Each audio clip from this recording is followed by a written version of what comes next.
The League of Ireland Pod. On Off the Ball. Brought to you by the refreshingly alcohol-free Rockshore 00. Get the facts. Be drink aware. Visit drinkaware.ie. Yes, you are welcome to the LOI Pod on Off the Ball. Stephen Doyle with you for this week. The League of Ireland Pod on Off the Ball is brought to you by Rockshore 00. Refreshingly alcohol free. Always be drink aware. Get the facts and visit drinkaware.ie. What a week it has been in the League of Ireland. Drogheda United head out of Europe and then head one past Rovers, who got 2 goals back to get all 3 points at Sullivan and Lamb Park. The Hoops are heading to Dalymount for another top of the table clash, it looks like. Stephen Bradley's in Duff's head. Duff bowing his head to the fans in Dublin 8. Moose heads to Sheffield, and I'm joined by our regular head the balls, Vinny Perth and Gareth McGlynn. How's the head, lads? What an intro, Stevo. I love that. I want that every week. We'll do our best. We'll do our best. We are going to take a quick look at the European draws first, lads. We won't dwell on them too much because we can do a little more preview of them in the first couple of weeks in July when they come up. But look, Shelburn, Lynfield. What a draw, Gareth McGlynn. What a draw. Wow, it makes the mouth water. What a draw is right. It's going to be an unbelievable game. I think if the Shels fans listening to this think it's going to be a Shamrock Rovers Larne, they have got another thing coming. Lynfield are a different animal when it comes to Europe. They've good pedigree. The only kind of consolation, we can get into this and more, they've lost 2 of their best players, Stephen Fallon and Joel Cooper. They've gone to Coleraine. They're massive for them. Top goal scorer last year, three league titles in a row for Joel, and Stephen won 6 titles in 9 years. So bit of a loss for them. I mean, they can pull players from everywhere Lynfield, so I'm sure they'll be, by the time that the match comes around mid-July, they might have a few in the door. But what a game. It just reminds you of Satanta Cup, and it just breaks my heart that we haven't got an All-Ireland Cup, some sort of competition together. But this is the next best thing. What a game, Lee. Yeah. Can't wait. Not in the men's anyway. We have the women's All-Ireland, but what are you saying, Vinny? I think I have that All-Ireland trophy here somewhere. United Union Cup, I think. Somewhere here.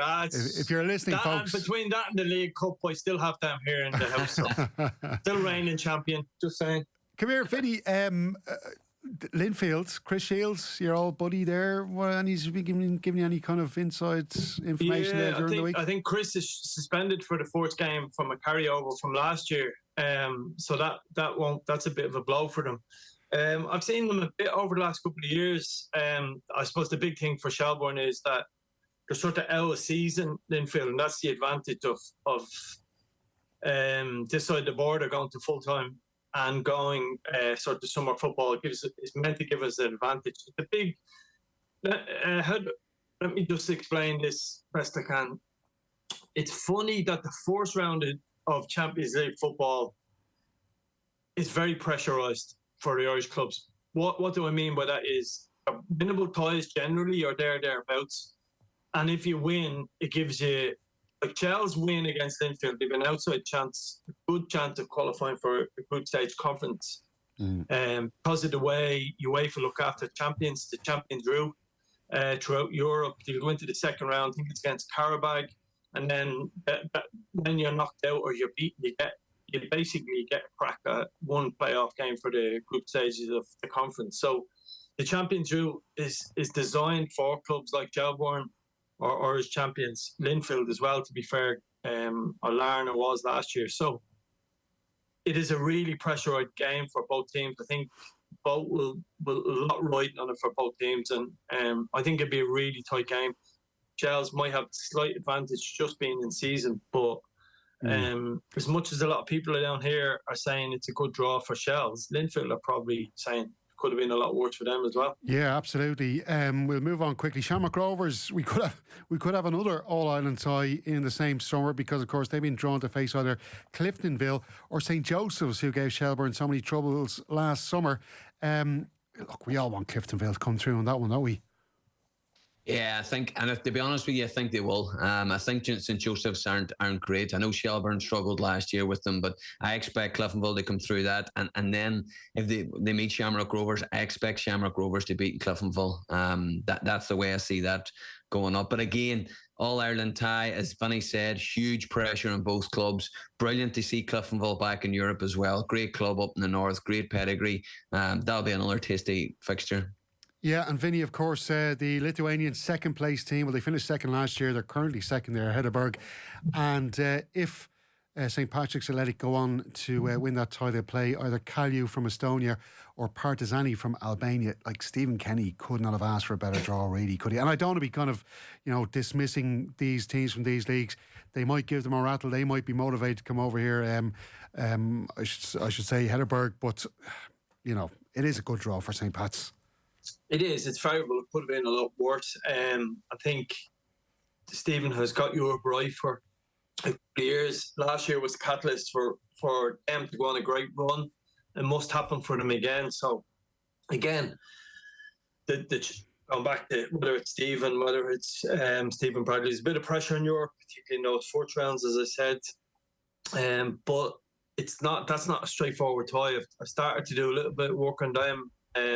We talked about that in a couple of weeks, but in a strange way, they might have had the most difficult tie, Pats, believe it or not. So we'll see how that plays out. Luke Byrne, the COO of Shelburne, technical director of Shelburne, was at the draw with Mossy Quinn during the week, and he spoke afterwards and just was, talking about how it's great to be back with Shels in the Champions League, but then was very quick to move on and say, look, we've got a lot of important league games before that, and it all starts this weekend with Derry City. Gareth McGlynn, Shelbourne, I think, will be buoyed by that victory at St. Pat's on Monday. Quick turnaround then to play Derry City.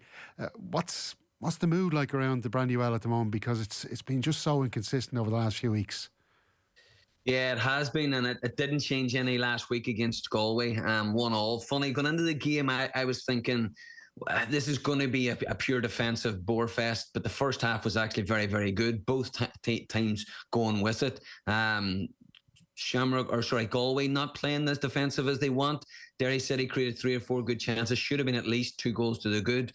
Wasn't the case. Galway got their early goal and then kind of stayed the formation until half time, but it was pretty evident John Coffey and Ollie Horgan were going to change it at half time, and that's exactly what they did. They went 5 at the back, 3 in midfield flat and 2 up front, and Derry City never laid a glove on them in the second half. It was basically Galway saying, we're going to give it 45 minutes. If we can get in front or get ourselves in front or get a draw at half time, we're going to contain it, and that's exactly what they did. They were brilliant.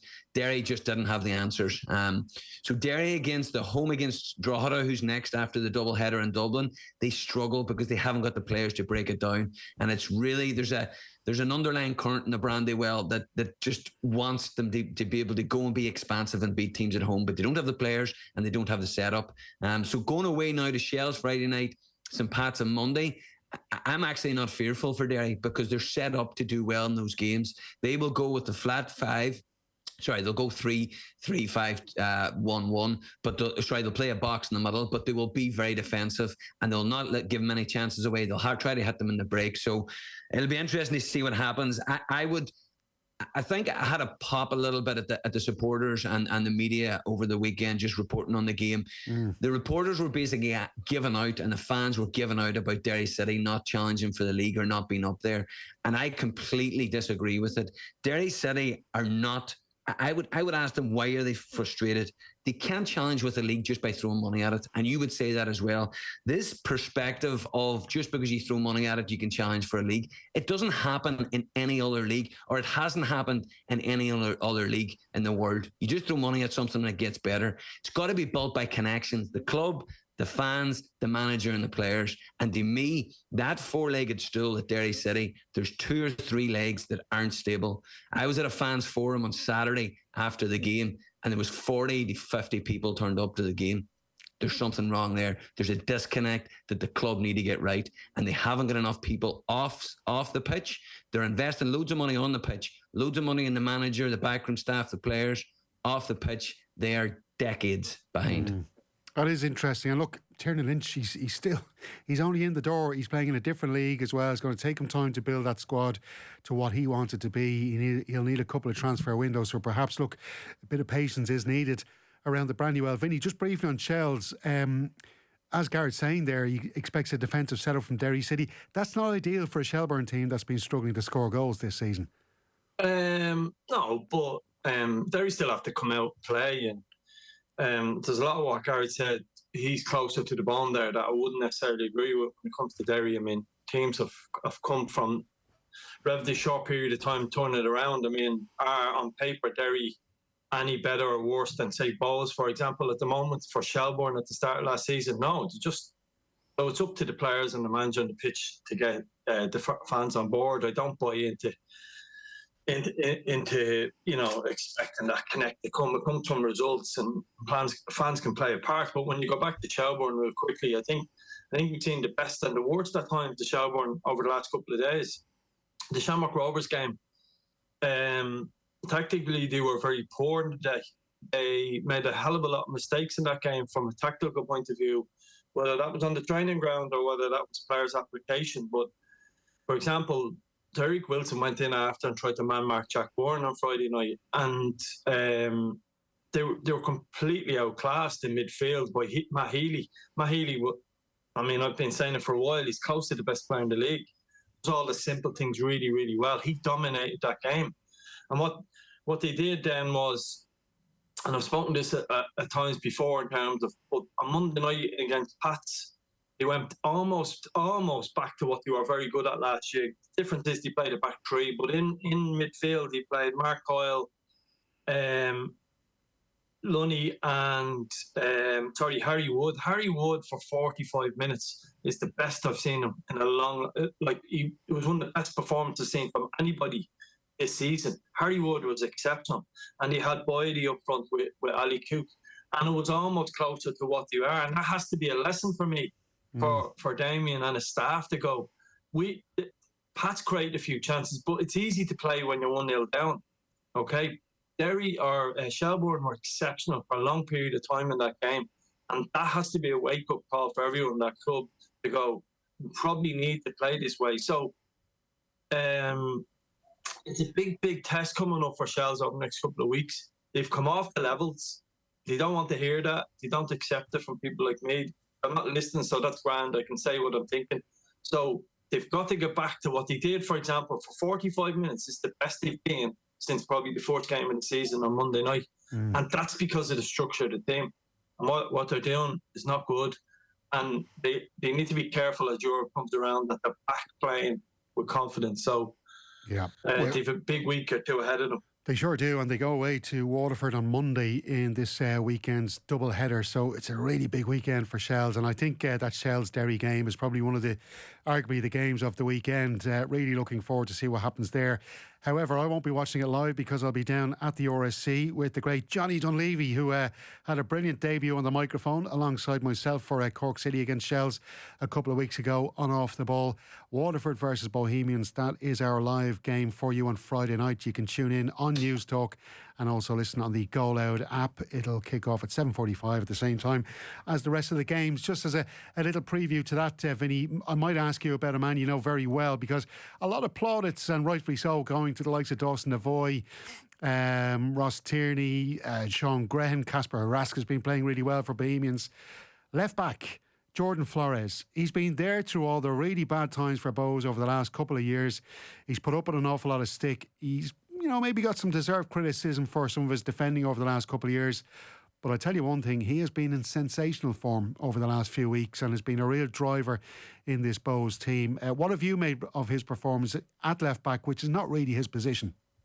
Yeah, I obviously managed Jordan. We brought him in from, he's a Wigan lad. We brought him in at the time, and it took him a while to settle into Irish football. And he picked up an injury actually in a pre-season camp. It still hurts me actually, that injury, because we were doing a shooting game at the end and I set a ball from him and he struck a ball. He popped his quad, I think, at the time, and remember that really hurt me at the time because he was flying. And it took him a long time to get over that. And he was trying to get into a fairly good side at the time. But Jordan has unbelievable quality. The area of the game that Jordan had to improve then was, I don't like using the mental side of it, but that is the easiest way to explain it in terms of he has all the quality. He has all the technical ability to play even higher than our level. It's just whether he could carry that. And he felt it, almost felt like he felt a little bit of pressure sometimes. But over the last couple of weeks, he showed that quality for balls. He showed a lot of leadership over the last year or two. When things weren't going well, you could sense a bit of a leader in Jordan that I didn't always see. The fact that he's played at centre half, left back in different positions shows his versatility. And I think if you go back to the goal against Cork, he scored a couple of weeks ago, you remember where he's coming from left back and the weight of his pass, that ability to pick out a pass where I'm not sure who got down the side. Ultimately, Ross Tierney has a shot and he scored the back post. It was Meekison, yeah. Meekison, sorry. But Meekison doesn't need to stop his stride. It's just, he just glides onto the ball because Flores, the weight of his pass. And as a lefty, Jordan has all the quality of a lot more quality than a lot of players in our league. I often wondered about his physicality, get box to box, but at left back, he's been brilliant. And you know what? He's a really, really great fella. A lot of time for Jordan, and he settled really well in Ireland over the last couple of years. He seems to have settled down quite a lot. He's got very close family in Wigan to him. Loves his rugby league. Family loves his rugby league, as you can imagine, in that part of the world. And good luck to him. I'm delighted to see him do so well because he's a really talented footballer. Yeah, his passing has been sensational, and as you say, like he's been through so many tough times here. It's nice to see him on the crest of a wave and playing really well. Gareth, I suppose Waterford, there's a bit of a concern for them now. I watched their match against Sligo on Saturday. Thought Sligo were very impressive. They were under pressure going into that game. They've made another signing this week. John Russell, of course, is scouting worldwide and trying to pick up players wherever he can.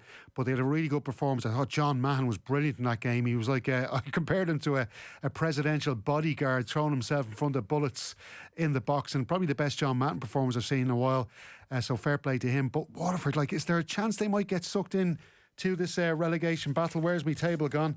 Waterford, 8th position on 23 points. They're 8 clear of Sligo Rovers and 10 of Cork City. But they need to turn it around. Coleman's had one win since he came in his first match and then hasn't had one since.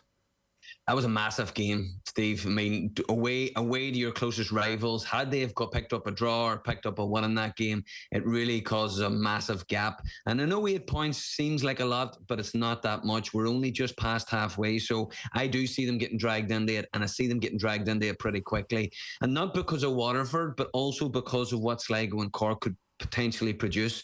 These aren't T2 Finn Harps and UCDs that I'd be used to having been in the League Two. These are two teams well capable of putting a run together, and you see it with Sligo. Sligo were incredible at the front end of the pitch. I mean, you only have to look at Will Fitzgerald, 6 assists, Owen Eldon, 7 goals. All the front men are dangerous. They just need to plug a hole in that midfield, that centre midfield. Hayes is very important to them. He just never seems to be fit or never gets a run of games. If they can get him back and doing well in the centre midfield, they will have a chance. Waterford, on the other hand, I don't kind of think they're that bad at the top end of the pitch. Alman, Lonergan and Noonan. I mean, I think they've got enough goals there. It's just the centre half. Leahy again playing centre half with Dempsey. It just does not scream out League of Ireland centre half's going to keep you a clean sheet. They're very good technically. I was impressed with them the 3 times I've seen them live this year, Waterford, but they've got that fragileness that just you just never feel convinced. Even if they have 55, 60, 65% possession, they always give up chances. And when you've not got a defence that's well structured and people who are good at playing centre half, like Radowski and Boyle, then you're going to cause problems. You're going to concede goals. You're going to concede chances. So I would be very worried for Waterford. Yeah. The only quick thing on Waterford, Stevo, is, and there's been a bit of criticism for obvious reasons, the multi-club ownership. I'm not completely against it. I understand the benefits of it for certain clubs. particularly the smaller clubs who can't compete in a country like Ireland. It gives them a boost. You'd imagine they'll get some good loan signings in with their contacts in the UK, and that might be enough to get them over the line. But Garrett's right, they need to keep one eye over their shoulder, because Cork or Sligo should be targeting catching Waterford. Listen, moving on to Shamrock Rovers play Cork City this weekend as well, and it's going to be interesting just to see how Ger Nash and David Myler get on their first trip to Tallaght Stadium. That one kicks off as well at 7:45. Something that's interested me with Cork City, and I said it to Ger Nash after the match against Shels, you know, what's the crack with with Greg Bulger? And he came off the bench against Shelburne. He came off the bench against Bohemians. The Shelbourne game, he had a big impact because he really, I suppose, just pulled that defence together. It's not a great defence that Cork City have, and the supporters have been critical of it. And I know they've obviously got a bit of youth there in Freddie Anderson. But I'm just wondering how long before Greg Bulger starts in that team. Because he's the kind of player I think they need, Gareth, at the moment. Just that kind of experience, just to try and get that team looking a little bit stiffer at the back and not conceding as many goals. Yeah, big time, especially going to. And I watched the Shamrock Rovers Drogheda match on Monday night. Shamrock Rovers were excellent, really, really good. So I expect Cork to be up against it. I don't expect Shamrock Rovers to, like the Galway match just before the break, to be just off it a wee bit. I expect to be humming, ready to go. And the middle of the park, Evan McLaughlin and Sean Murray. Listen, Sean Murray's used to playing in that position. He'll be very, very good. Evan McLaughlin is not used to playing that deep centre midfielder. He's more of a 10. When he played for Derry, he always played in the 10, or maybe high in the left of a 3, or on the right of a 3, with little or no defensive responsibilities. Played left wing back with Cork. When you're left wing back and you get exposed or you get beat, you've still got the defensive midfielder in the back 3 or 4 to beat. See, when you lose the ball or are out of position in the front of your back 4 or 5, then the players are running straight at the centre half. Bulger doesn't let that happen. He puts out fires. He's experienced. He knows what it's like playing at Tallaght against a good Shamrock Rovers team. So you're right, he's massive for them. Listen, if he's, maybe they're just easing him back into it for this game, but if he's anywhere near 90, 95, 100% fit, to me, he's got to come straight in and play. Because and it's funny, you mentioned Flores beforehand. Flores is coming to the fore because if you look at the average age of Bowes, is 24.9 years of age. Flores is a leader. He has to take on the responsibility. Bulger is that for Cork with a young, talented team. These guys are so important. So they need him back for Friday night. Yeah, Murray and McLaughlin, two very good midfielders there. We just feel that experience that Bulger had coming off the bench, and you can see him, he's like a music composer almost, directing the players around the pitch, and definitely, and of course I should have mentioned he was coming back from injury, so that's why obviously he's coming off the bench in those games. But Nash was saying to me he wants to be starting, he's not happy with sitting on the bench. Vinny, just on Rovers quickly, I'm not sure if you saw it, did you see the game on Monday night against Drogheda United, and obviously the game you would have seen on Friday? I feel they're a little bit weak defending set pieces. Obviously the Drogheda United goal came from a corner kick. Is that something Cork City might be looking at going into this game? Yeah, it is. It's funny. I think from an attacking point of view, that's one of their strengths in terms of Cleary, Lopez, whoever else plays in that position. Obviously Cleary's got a couple of goals recently, so it feels like that's an opportunity for them to score set pieces. Defensively, they've conceded a few. I don't see it as a major problem for them, to be honest with you. I think that happens. It's sort of one of them things that happens.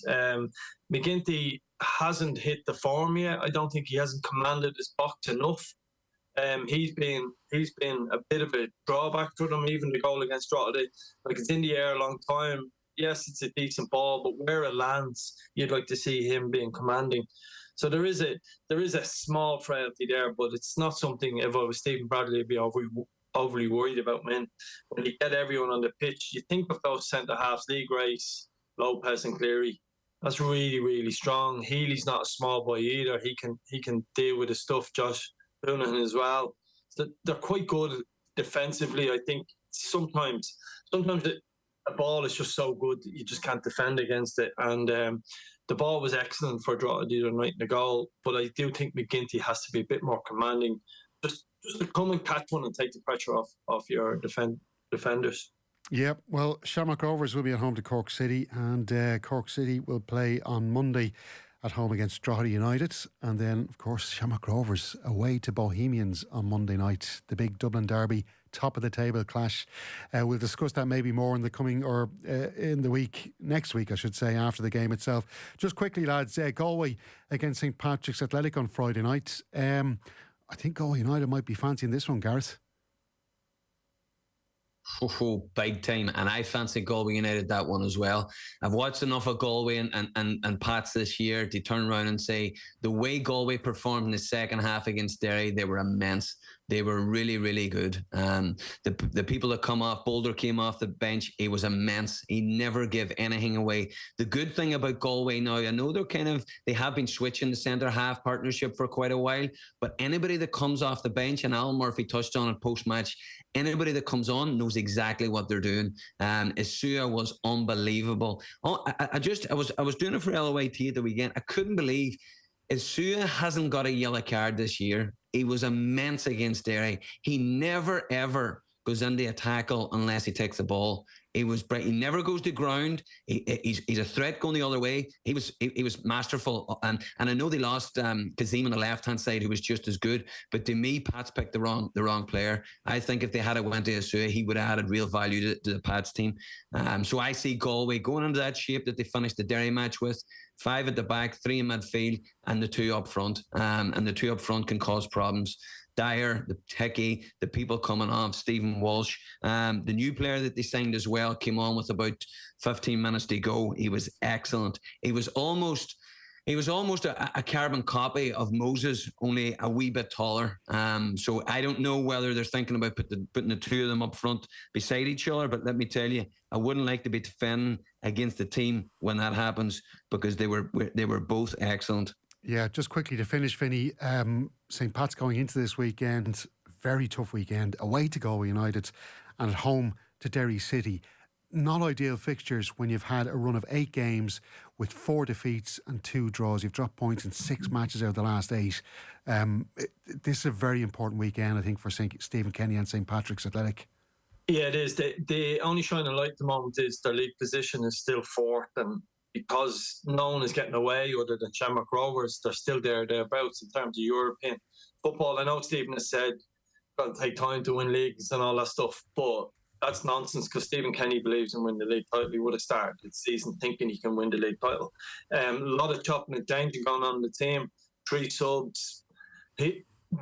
All is not right at Pats for whatever reason. I'm not saying there's a problem in the sense of players, manager. I'm not suggesting that in any way, shape or form.